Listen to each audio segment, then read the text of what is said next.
The demand zones that we do care about are demand zones that follow inducements. Inducements are basically manipulations that happen within the charts. So we have ranging motion over here, and we have a buildup. Most people would call this a support zone, but realistically, if price dips under this, we call this normally a break of structure, and we would say that this is bearish. But the truth is, we don't care about this dip because if this dip is followed by a break of structure to the upside in a bullish market, that means this over here was the inducement. That means all the liquidity that has been residing at the bottom of this over here has been tapped into, and the liquidity is basically where all the orders are. The liquidity is the fuel of price. In order for price to move, this is why price moves basically. It moves from liquidity pool A to liquidity pool B. So after the liquidity is being tapped into, paired with a break of structure over here, we would have something a break of structure over here, we would have our extreme demand zone marked at this point over here, and we would basically have this zone where we would want to buy from. So we would wait for price to come here, we would buy our stop loss under this, and our take profit would be this over here. This would be our ideal trade. Inducement, push out, mitigation, follow through. Now, what also happens is there's something that is called imbalance. So if I have something like this over here, let's see. So liquidity, yeah, let me do a couple more things. Liquidity can reside on buildups or on trend lines. So trend lines also have liquidity under them. We will also then understand where we have liquidity, which is above the Asia high and the Asia low. Let's say this is the Asia range. At the top of the Asia high and the bottom of the Asia high would be liquidity pools. And if I turn on my indicator over here, I can clearly see that every time we have an Asia box over here, for example, price takes out one side of the liquidity, then goes to the next part of Asia. And it happens every single day. So takes out one side, goes to the next part. And it always happens. Takes out one side, goes to the next part. So it's basically almost always happening. And if it doesn't happen, well, that's good and bad because now we know where the liquidity is residing for sure. And so if price takes out one point, we know that this point has a lot of build-up liquidity, especially if we have a build-up of a trend line and we have more liquidity residing on top of this.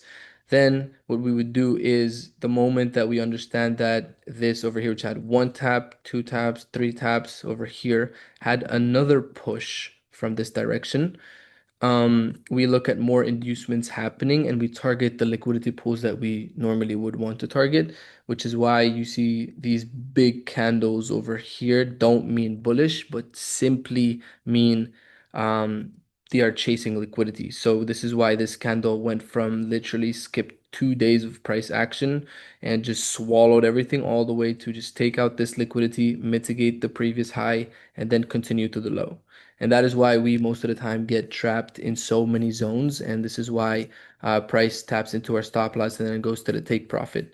Now you will then later on understand how the New York is the reversal portion and the New York is the other session, and the London is the first session. These are the two sessions that we will trade, and these are the only two sessions that we will be trading.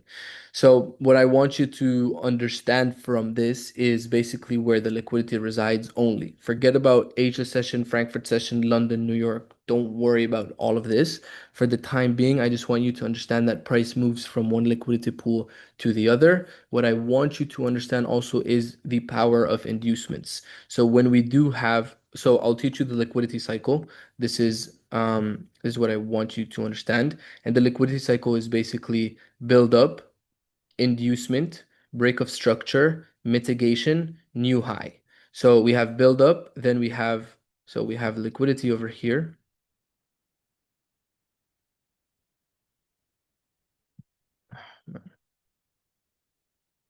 We have liquidity over here. Then we have inducement over here.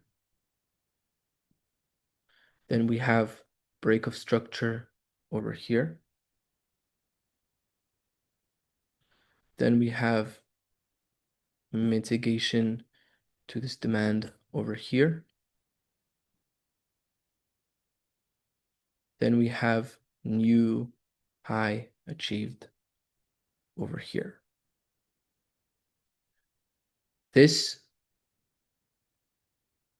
is the liquidity cycle. Build up, sweep.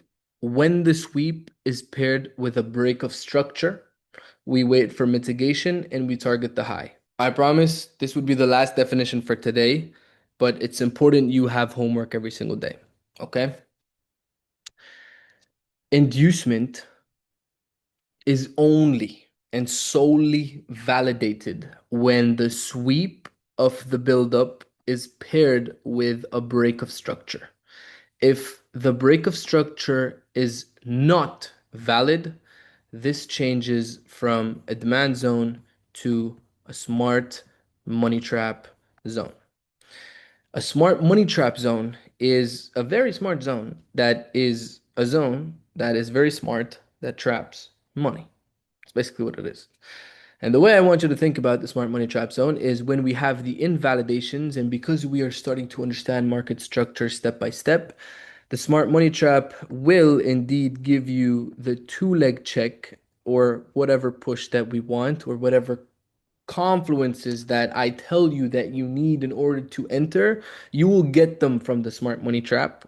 But because the inducement was not a strong inducement and was basically, we don't call it an inducement, but I'm saying this is what we normally said.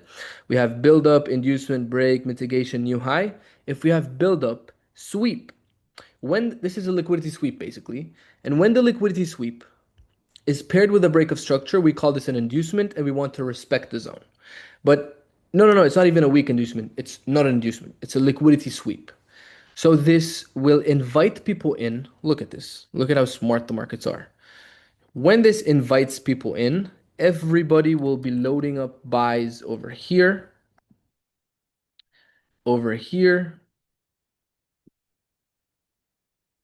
and over here. The normal stop loss would basically have liquidity residing under. So much liquidity was being built from these three portions. You are going to look at your MetaTrader and you are going to feel like you're in the profits, and one candle will do this. Everything was taken out. After this happens, let me make it.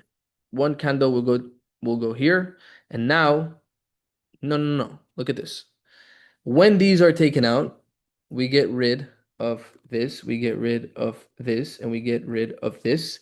By default, we have technically taken a trend line liquidity. Another sweep is born, a break of structure happens, you feel like you lost the trade because you were unlucky. The realistic part of things is that this is the new demand zone that we care about because we had a liquidity sweep paired with a break of structure, a retracement to the zone, and a new high. This would be your first take profit, and the original high would be your last take profit over here. This is how you capture big moves.